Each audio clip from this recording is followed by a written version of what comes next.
sobre Colombia, con personajes colombianos, en escenarios colombianos, y bueno, es increíble, como si fuera realmente, como si conocieras cada esquina, cada pedacito de Colombia. Entonces, bueno, tendría ahora también que decir que la novela fue publicada originalmente en árabe en el 2021 en el Líbano, ¿verdad? En el Líbano, en Siria y sí. También en Siria. Sí, también. Sí. No, gracias. Adelante. Bueno, entonces, pues esto realmente es algo que me sorprendió muchísimo, gratamente.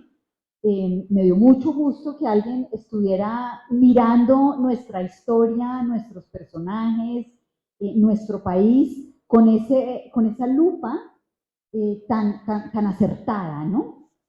Bueno, pues, Ani, yo quisiera preguntarte un poco, para arrancar esta charla, es ¿de dónde surgió esta idea de escribir una novela de un país que no es el tuyo, de una cultura que no es la tuya y de una historia que no es la tuya? Hola, buenas tardes para todos. Y disculpa por mi castellano, ¿no? Está un poco... Tienes que estar cerca del micrófono para que te oigan bien. Sí. Primero, yo cuando escribo cualquier tema, es como la función de cualquier escritor. Usted es escritora. Cuando uno escribe cualquier tema, no trata a convencer que no creen en ese tema, sino para defender a aquellos que creen en ese tema. El encuentro de escribir esa novela empezó de una historia antes. Y yo mencioné esto en la introducción. En Líbano hubo un jefe de partido socialista y lo mataron. Entonces, Kamal Jumblat. Kamal Jumblat. Exactamente. Y, y todos crecimos a una hipótesis que dice que un presidente árabe mandó a matarlo. Y quedó así, puede ser hasta hoy día. Si, por ejemplo, va a Siria o al Líbano, van a decirte lo mismo, que era fulano quien mató a fulano, ¿no? Hasta acá, ok, en Colombia, ¿qué dice? Fulano mató a Gaitán. Los conservadores, los mismos liberales, exactamente. los rebeldes. Pero cuando llegué a Colombia y vi la historia de Gaitán, entonces me paré mucho. Y me parece que no estaba yo buscando a Gaitán, que Gaitán buscó a mí, ¿no? Puede ser para saber el por qué mataron a Jumblat y también por qué mataron a Gaitán. Y, y salí con una idea, no estoy diciendo que es la idea correcta, ¿no? Y por eso hay un sabio árabe que dice, no lean a mí, lean a los fuentes donde yo leí. Entonces, también no lean solamente esto, sino lean los fuentes que yo leí para llegar a ese resultado. Entonces, surgió Bogotá bajo el sol por eso, porque la muerte o el asesinato de Gaitán no es algo nacional, es colombiano, no. Para mí es internacional. Y, y los colombianos tienen que tener una idea sobre esto, sobre el protagonismo del colombiano en el concepto internacional. ¿En qué sentido? Eh, hubo, después la Segunda Guerra Mundial, hubo el nacimiento del orden, el nuevo orden mundial. ¿Qué significa? ¿Qué era? Eran dos potencias que salieron, Estados Unidos que salió el más fuerte de todo eso, pero también salió la Unión Soviética. Entonces, de ahí empecé a buscar eh, quién era atrás de la muerte de Gaitán. ¿Qué presentaba Gaitán? Eso, presentaba un pensamiento socialista, pero no comunista. Ese es el primero. ¿Cómo? Porque empecé a atender los dos, de Camacho Blanc y de Gaitán, los dos. Empecé a llegar a ese resultado. Imagínate, por ejemplo, para preparar la casa en Asia, hubo dos países, dos ciudades en Japón, ¿no? Hiroshima y Nagasaki. Hubo una bomba para destruir. En el mundo árabe era surgimiento del Estado de Israel. Entonces, en América Latina, imagínate, para que esto se prepara para el nuevo orden mundial, necesitaban sacar a Gaitán del escenario nuevo. Entonces, por eso, y para mí y Gaitán era, ¿cómo se llama? Era muy importante para, para eliminarlo. Entonces, de tan importancia para eliminar una persona para que el camino sea, sea se abre claro para ellos, ¿no? Para ese nuevo orden mundial. Por eso en esa novela, imagínate también cuando Marshall vino, vino Marshall. Que lo mencionas acá. Exactamente. Y era el nacimiento de la OEA. También lo mencionas. Exactamente. Entonces vi, y claro, se pueden regresar a la OEA como creció, como van a ver muchas cosas, la verdad, da pena, ¿no? Como la delegación de Estados Unidos trataban a los delegaciones de América Latina, ¿no? Hay libros sobre esto, hay también documentales, ¿no? Por ejemplo, si no hace esto, no hay financiamiento, ¿no? Entonces, yo dije acá, así lo vi que la muerte de Gaitán, el nacimiento de la OEA y la presencia de Marshall era como Julio César, ¿no? Cuando con su famosa palabra, vine, ve, venceré.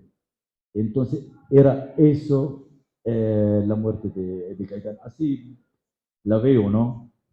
Claro, pero lo más interesante para todos los espectadores de esta novela es que todo esto que nos está contando Hani está metido ahí de ladito. No se crean que esto es una historia de la OEA o una historia de... No, esto es una novela maravillosa sobre una familia, o dijéramos, sobre todo, me parece que hay un personaje, ahora vamos allá, pero hay un personaje que ha tenido que vivir unas situaciones desde pequeña, me parece que Maecha es la que más amarra, como todas las historias, y ahí se le suman una serie de historias que poco a poco van creando por lo menos este mundo narrativo y esta novela. Pero cada uno de esos personajes hace un llamado a estos aspectos de la historia y a estos aspectos también diplomáticos, como lo mencionas tú, que nos hace caer en cuenta que definitivamente la política internacional y la diplomacia internacional, pues es una sola. A mí me gusta mucho una cosa que tú mencionas al principio en la nota de autor, en el prólogo, como lo llamas tú, sobre la diferencia entre revolucionario y rebelde. Tú mencionas que el revolucionario es un esclavo, mientras que el rebelde es libre. ¿Nos explicas un poco más esa diferencia? Ok. En la novela presenta esto en la carácter de un personaje, se llama Pedro Cruz. Se presenta como rebelde, mientras el nacimiento de, por ejemplo, de la FARC, ¿no? Y era para mí es revolucionarios. Entonces, ¿qué es la diferencia entre los dos? Por ejemplo, para mí Gaitán no era revolucionario, era rebelde. Hay una entre revolucionario y el rebelde, hay una línea muy, muy delicada entre la diferencia. Claro, a veces el ser humano o el hombre puede ser revolucionario y rebelde al mismo tiempo. Y puede tener esas combinaciones. Pero ¿dónde está ese hilo delicado entre los dos? Es la política en sí. Para mí, la política destruye el espíritu del hombre rebelde. Destruye ese espíritu. Porque siempre el revolucionario tiene que rendir cuenta a su amo. ¿En qué sentido el amo? Puede ser el partido, puede ser organización, puede ser cualquiera. Pero el rebelde no, el rebelde trata o lucha, claro, los dos luchan para cambiar, pero lucha primero para cambiar a sí mismo antes de cambiar la sociedad. Y otra cosa también, el rebelde trata siempre a buscar la verdad sabiendo exactamente que esa verdad es una combinación de muchas, muchas verdades que aún no puede mostrarla exactamente como es, porque siempre en la búsqueda, mientras el revolucionario te muestra su verdad absoluta, aunque no es la verdad, es su verdad, no es la verdad de la humanidad, ¿no? No es libre, por lo tanto. Sí, y esa diferencia también es muy delicada porque es como la diferencia sobre el escritor orgánico o el escritor universal, entre Gramsci y ¿cómo se llama? Foucault, cuando la diferencia entre los dos. Entonces, ese es el hilo delicado entre la diferencia. Eso para mí, ¿no? No sé si... Bueno, antes de entrar en el argumento de la novela, ya entre los personajes, algo que se desprende de lo que tú nos estás diciendo es precisamente, que también lo mencionas en la nota de autor, cómo en 1870 la política, hay una diferencia fundamental en la definición de política, dice Hani acá, en 1870 la política era la ciencia de gobernar estados, mientras que en 1962, en plena Guerra Fría, de lo que se ha derivado pues de la Segunda Guerra Mundial, es el arte de gobernar sociedades humanas, ¿no? Entonces, pues eso claramente nos va a dar una forma diferente de mirar el mundo. Muy bien, pero todo esto dialoga de una manera maravillosa, lo van a ver ustedes con la novela que uno no puede parar de leerla, tiene que terminar rápido porque les advierto hay historias de amor, hay de todo, ¿no? Entonces, pues uno tiene que seguir leyendo, no vayan a empezar a leer tarde en la noche porque pues no duermen, es mejor leer durante el día. Muy bien, pero yo quisiera que, yo siempre le pregunto cuando converso con escritores, me encanta que nos cuentes de qué se trata esta novela, danos el hilo argumental de la novela, de los personajes, un poquito, en pocas palabras, para antojarlos a todo esto que les estoy diciendo y estas claves de lectura que les estamos dando. ¿De qué se trata esta novela? Ok, esa novela trata de la violencia en Colombia. Entonces, para mí, ok, trata de violencia de Colombia. Entonces, tenía la obligación a arrojar luces sobre muchos años atrás y hasta que llegué al 1992. En Y paréntesis, la novela transcurre en 4 días, más o menos, en 4 días, pero exacto. realmente el contexto temporal es desde 1928 hasta 1992. Exactamente claro, pero todo enfoca a la violencia. Y para mí hay, hay, hay doctores de universidades y hablé con ellos también, y amigos y periodistas.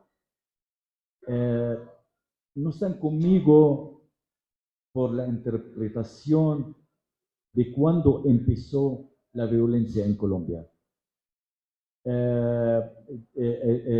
Dicen que era de antes y también ¿dónde está?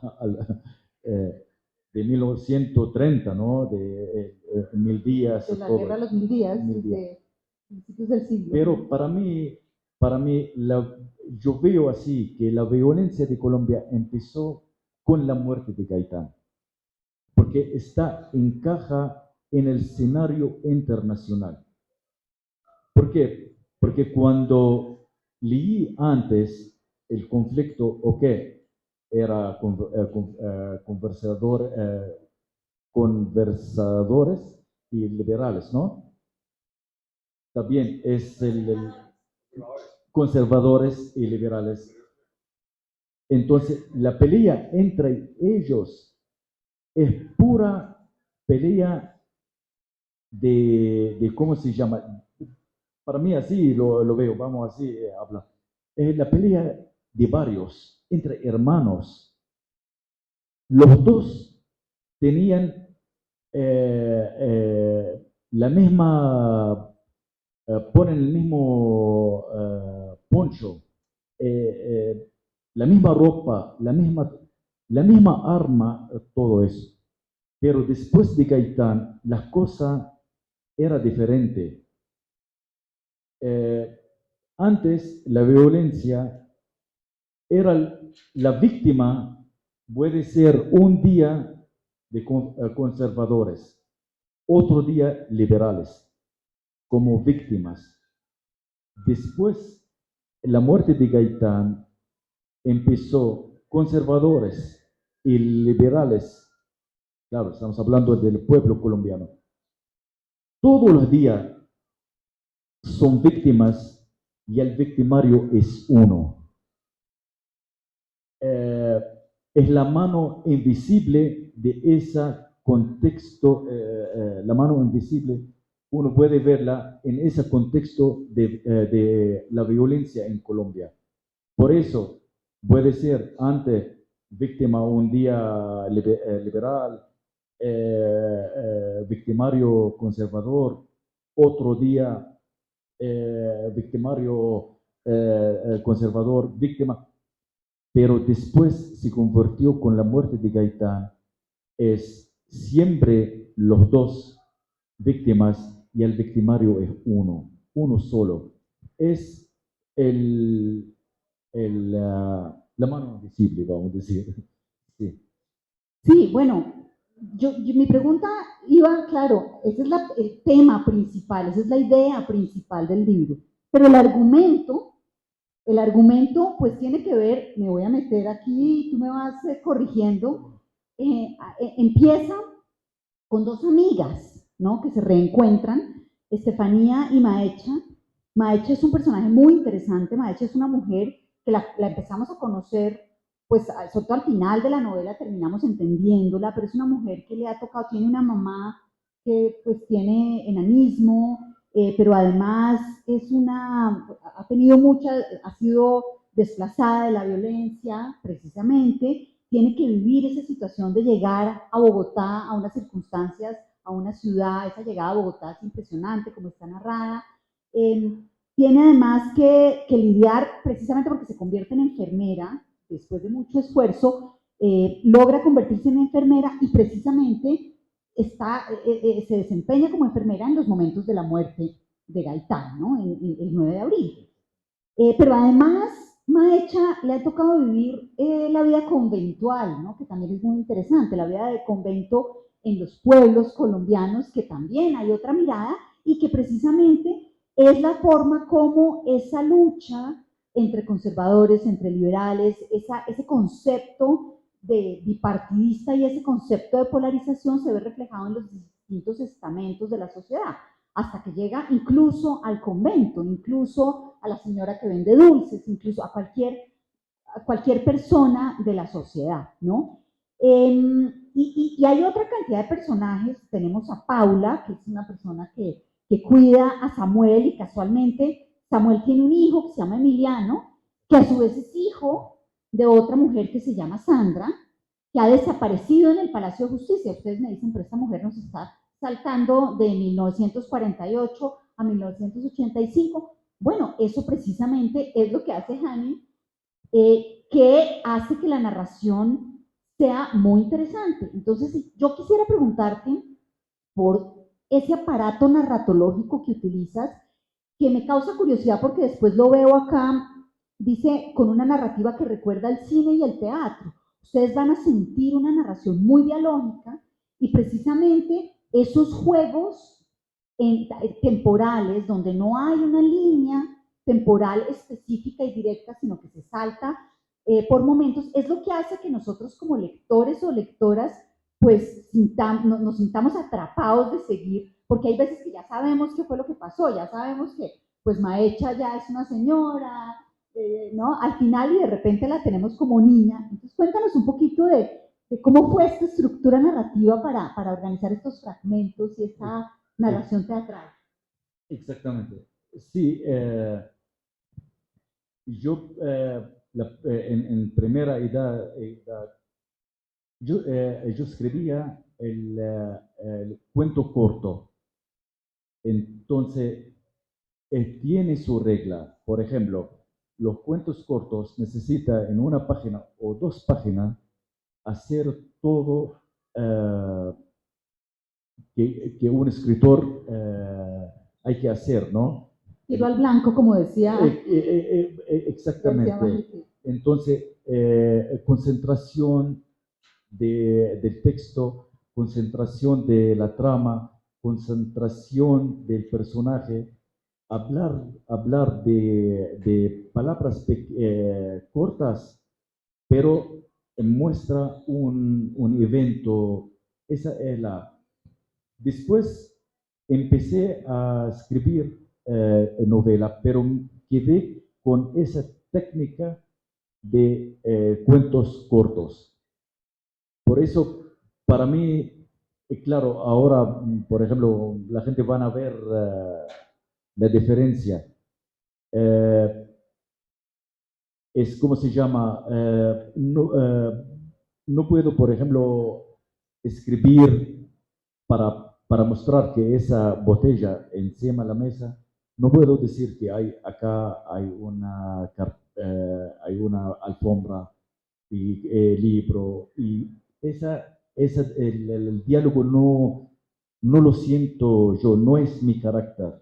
Entonces yo entro más rápido con la técnica, ¿no? Esa pasó algo un día, Maxim Gorky, conoce, ¿no? Maxim Gorky. Entonces fue donde Chekhov para mostrarle su obra que va a escribir. Chekhov es una escuela, ¿no? Entonces, ¿qué escribía Maxim Gorky? Escribía que un día con mucha lluvia, muchos relámpagos, los árboles, no sé qué, como... Y entonces empezó 2 páginas mostrando todo eso, un día lluvioso. Y dijo, Nicolás se levantó eh, se levantó de su cama. Entonces Chicos dijo, mira, pero para levantar Nicolás de su cama no necesita tantas cosas, ¿no? Nada del día. Exactamente. Por eso estoy con esto, con el narrativa rápida, claro, y tomando en cuenta que hoy día es el lector muy inteligente y también, y también no tiene mucho tiempo también, necesita y, uh, y también el lector, la inteligencia de él también quiere buscar dónde está equivocando tú, ¿no? Quiere buscar tus errores. Por eso los escritores siempre cuando escribimos para un lector inteligente, ¿no? Para que no caigamos en errores. Sí.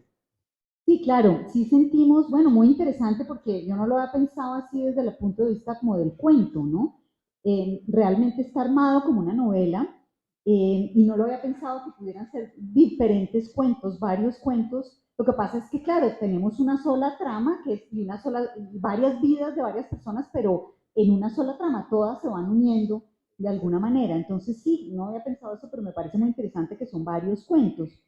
Pero adicionalmente a esa forma fragmentada de novela, como dices tú, varios cuentos en una, también resulta interesante la voz narrativa. Yo siempre le digo a mis estudiantes que la voz narrativa es esencial, porque es muy distinto el yo o es muy distinto la tercera persona, y eso definitivamente va a generar un acercamiento o un alejamiento con el lector. Y aquí, pues, haces una cosa bien interesante y es que cambias de voz narrativa dependiendo de la situación en la que estés, incluso de párrafo a párrafo, ¿no? Entonces, ¿cuál es esa idea del cambio en la voz narrativa? Claro. Eh, Mira, voy a decir un secreto, ¿no? Con eso. Eh, yo, cuando empecé de escribir, y de muchos años, ¿no? Era algo como reto. Tenía un reto que es un artista. Tú vas a ver su pintura, ¿no? El cuadro. Pero, ¿cómo pudo hacer cuadro y pincel? Pero tú vas a ver el más allá, es la tercera dimensión. ¿Y cómo se crea la tercera dimensión? Entonces dije, mira, yo voy a trabajar para poner la tercera dimensión en la misma novela. Pero ¿cómo es la tercera dimensión? Si el escritor está atado a dos posibilidades. O el escritor, él quien narra, o la misma persona, el personaje quien narra. Entonces, ¿cómo se puede? Pude hacerlo con la combinación de los personajes, del tema, del escritor, para sacar esa voz. Esa es la tercera dimensión. Entonces hay un persona árabe, leyó en árabe, ¿no? Entonces me dijo, a veces yo veo que hay más de 5 voces que están hablando al mismo tiempo. Entonces, no sé si pude lograr esto o no. El lector después decía. Sí, de acuerdo, claro que sí, yo creo que sí lo lograste en muchos momentos y pues esa es la gracia, ¿no? Que de un párrafo a otro simplemente vamos a escuchar la misma voz narrativa, eso que al principio del siglo XX Virginia Woolf con su cámara casi de la conciencia aquí va mirando y entonces eso lo hace uno ponerse en el plano precisamente de lo que está buscando cada uno de los personajes. Yo te quisiera preguntar precisamente por los personajes, a ver si nos puedes hablar un poquito. Me encantó Estefanía, tiene una vida complicada, no sé si quieres hablar de alguno en particular o de repente un poquito. Yo anoté los que más relevantes me parecen, obviamente, Maecha, Estefanía, Paula, que Paula está por allá, pero Paula también resulta ser importantísima, cuida a Samuel, Emiliano, que es el hijo, es esa pérdida tan grande, su mamá se fue al Palacio de Justicia un día cualquiera a hacer una labor legal y, bueno, pues como muchas personas, el día del Palacio de Justicia, pues nunca apareció, desapareció para siempre y pues tiene ese dolor. También está David, que es el hijo de Paula, que se va a ir a jugar básquet, que también me parece que hay muchos símbolos de eso. Eh, claro, entonces quisiera, háblanos de los personajes, cuál es el que más te gustó, no sé qué, cuál de ellos quieres hablar. Exactamente. Y, ok, en esa novela también, pero en general, las novelas mías, los personajes, yo hago, no hay personaje es malo y personaje bueno. Siempre los personajes míos lo creo esperando que el lector me ayuda a determinar su figura terminada, a armarlo. Construirlo. Exactamente. Eh, Siempre escribo, pero dejando una margen para el lector también que sea cómplice conmigo para ver cómo el desarrollo de los personajes. Pero claro, en esa novela todos los personajes son protagonistas. Protagonistas con sus errores como seres humanos, con sus logros como seres humanos y también no son personajes que saben todo, no, están aprendiendo. Esa que siempre trato, porque no hay palabra final, nadie tiene la verdad en su mano. Todos estamos aprendiendo poco a poco. Entonces los personajes tienen también que ser así. Uh, ok, pero en la novela el, el personaje focal es Maecha, porque sin ella no hay novela, ¿no? Porque Es la empezó que amarra todos los... a amarrar todo. Pero lo bueno, no puede entender Maecha sin entender Pedro Cruz, quien lo amó, ¿no? La amó. Entonces, y, y, y la novela está hablando de eso, de las relaciones de los dos, uno liberal, otro conservador. Una trabaja enfermera, es Los Ángeles, ¿no? La enfermera dice, y el otro era El diablo. el diablo, exactamente. Eh, eh, ok, pero los dos cumplen. En el libro hay una palabra de Maecha cuando él quiere ir, Pedro, ya para... Entonces, dijo, estaba buscando el adversario quien me completa. Entonces siempre sin adversario uno no puede ser completo. Es el juego entre el blanco y el negro. Egoísmo de mal y bien. exactamente, siempre esta cosa. Y también, ¿qué puedo decir sobre esa relación? Porque en esa relación traté a mandar mensaje de un mensaje de cómo es, se puedo traducirla en mi mente, ¿no? Un poco difícil, pero voy a explicar. Mensaje que Maecha era libre a nivel que no puede imaginar, pero condenada a nivel que no puede creer. Mientras Pedro Cruz era condenado a un nivel no cree y libre a un nivel que no imagina.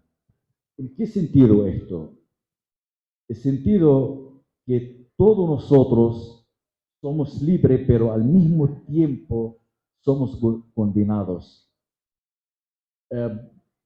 Puede ser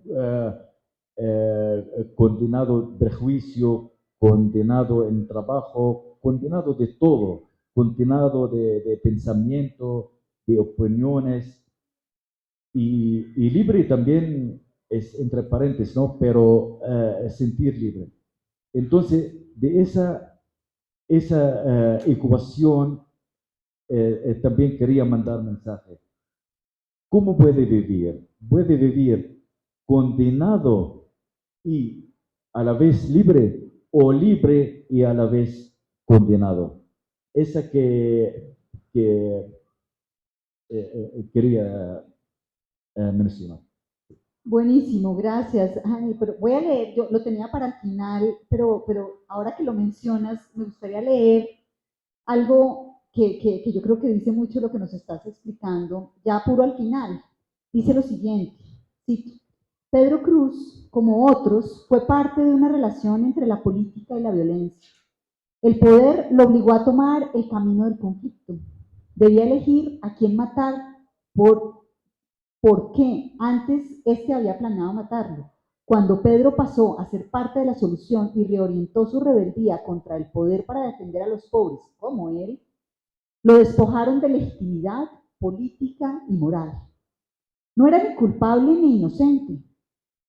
No estaba ni equivocado ni en lo correcto. Él era como todos nosotros, culpables e inocentes, acertados y equivocados, pecadores y virtuosos. Lo mataron cuando adoptó una conciencia de clase diferente como punto de partida o de llegada. Lo asesinaron cuando intentaba pasar de un bandolero político al servicio de su partido a un bandolero social que se rebelaba contra su partido. Yo creo que es un poco, explica el rebelde y el ese sitio del blanco, esa zona gris, ¿no? Que no necesariamente. Exactamente. Bueno, Hani, yo encontré otros temas. Claramente tenemos la idea central, que es esta violencia que camina a lo largo del siglo, que arranca con Gaitán y termina con pues, con la muerte de Pablo Escobar, ¿verdad? Pero hay una cantidad de temas, yo diría que subyacentes al tema principal, que son muy interesantes y que me parecen casi que sociológicos. Me gustaría que nos hablaras un poquito de ellos. Tengo algunos, voy a mencionarlos, por ejemplo, la forma como se mira el enanismo no como una discapacidad, sino al contrario, es una forma de, es así, punto, y ella, la relación entre Maeche y su madre, que me parece muy linda, y la forma como logran pues superar esta situación. Tenemos también el tema de la religión, el pecado, esa mirada de la sociedad, la vida del convento, cómo funciona. Háblanos un poco de estos temas subyacentes. De cómo escribí el personaje o cómo... En general, no sé si yo lo leí bien, si realmente sí vemos esta serie de temas, sobre todo sociológicos, que más, yo me refiero, van más allá de lo político y de lo que la violencia hace, y se meten como en la parte social, en las esferas de la sociedad.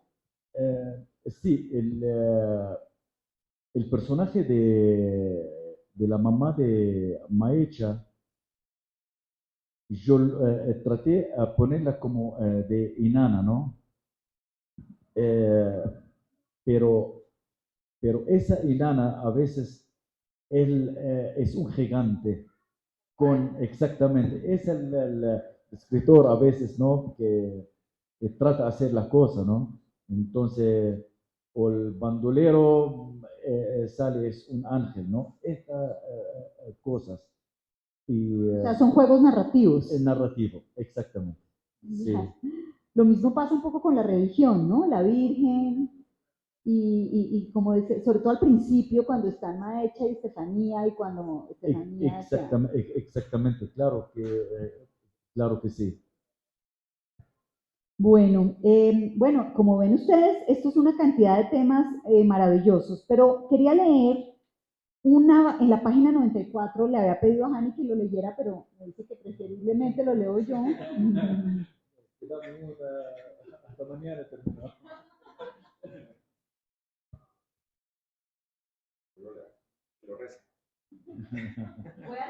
Voy a leer este fragmento para después, creo que me quedan dos temitas y les doy el micrófono para que le hagan preguntas a Jani.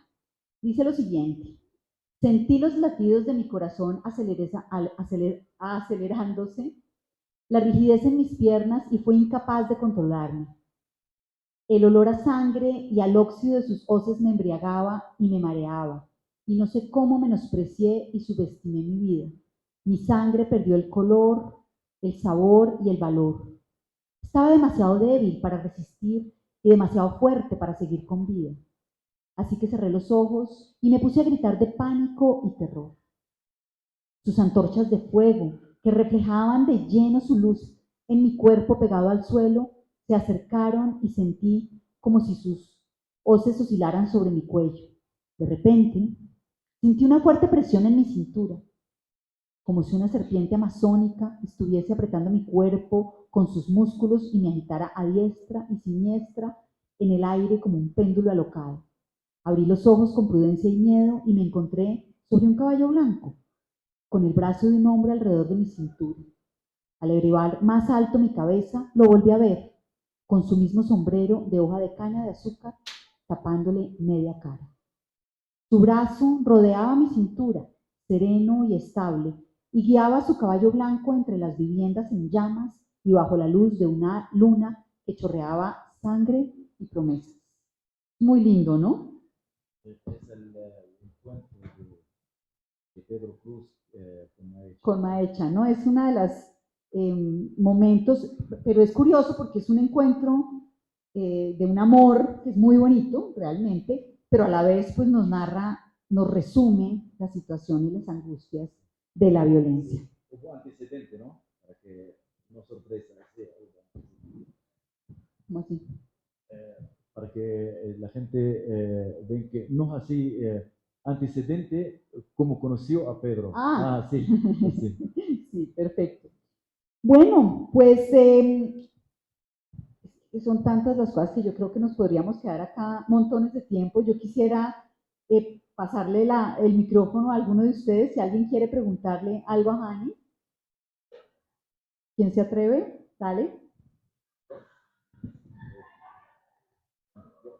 ¿Cómo fue el proceso de investigación que hiciste? ¿Cuánto tiempo te demoraste investigando todos los temas históricos? Ok, tardé casi 3 años y pico, pero me acordé algo. Claro, hice bastante entrevistas con mucha gente. Hubo muchos libros también, tengo que sacar documental. La Librería Nacional también me provieron toda de los periódicos del 49 también. Entonces pero me acordé algo muy, muy importante. Hablé con un señor, eh, el poeta, tiene casi 70 y pico años. Eh, Le dije, mira, para decirme, porque era testigo de aquel tiempo, y me dijo, no, hay otra señora, sabe de eso, porque era más grande que yo era chiquito, más grande que yo y sabe, no sé si puede recordar. Me dio el contacto, hablé con ella, tenía casi 80 y pico años, fui y habló. Entonces empezó a darme informaciones, pero no sirve el trabajo que estoy haciendo. Entonces estamos tomando café y de repente me dijo, mira, yo estaba estudiando en Bogotá, pero no era interna, sino viene en la escuela. Y en un pueblo, 40 minutos, ¿no? Para llegar a Bogotá. Entonces me dijo, el 8 de octubre, de abril, mi papá me llevó para ir en el colectivo a Bogotá, pero no se puede ir. Eh, Quedamos esperando hasta las 11 de la mañana, pero después dijeron que ya no se puede entrar a Bogotá porque mataron a Gaitán. Le dije, señora, pero lo mataron el 9 de abril. Me dijo, no, era así. El 8 de abril dijeron a nosotros lo que estaban parando para ir a... Le dije, mira, ¿está hablando en serio? Me dijo, claro que sí, hasta que yo tomé la leche de los camiones que van a ir a Bogotá, pero para que no se pierda la leche, empezaron a regalar a la gente.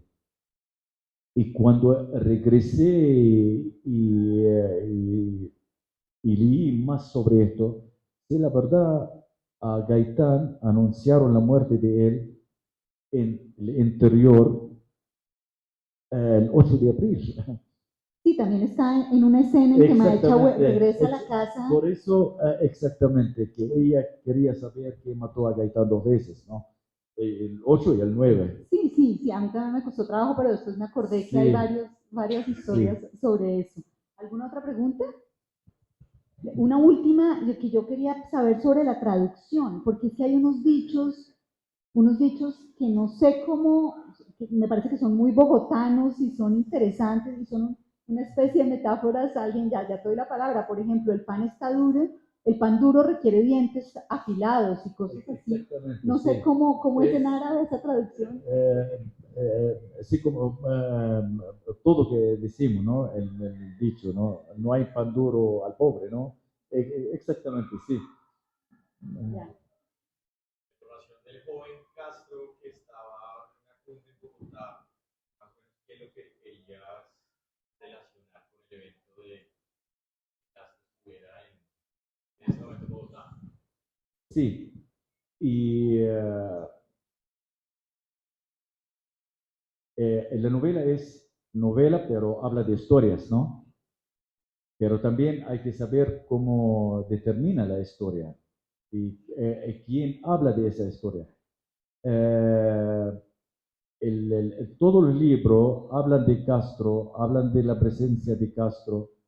Hay otros libros que condenaron a Castro, pero yo como novelista no puedo condenar a nadie, ¿no? Porque no tengo testigo, pero, pero hasta que yo creí en el personaje, es un abogado, para que sea la voz mía en la novela, ¿no? Entonces entra ahí. un personaje quiere no, Castro participó, otro personaje dice no. Entonces yo creí un abogado adentro para que salga como una novelista que no yo quien puedo decir esto participó en el asesinato de Gaitán o no, sino mencioné como mencionaron todos los libros sobre Castro, ¿no? Sí. Bueno, pues muchas gracias. Compren el libro porque de verdad es muy bueno y creo que lo vas a firmar, así que Sí. que ya nos hicieron señas que ya teníamos que Ok. terminar, pero bueno, Vale. muy bien, muchísimas gracias. Un aplauso para Hani. Gracias.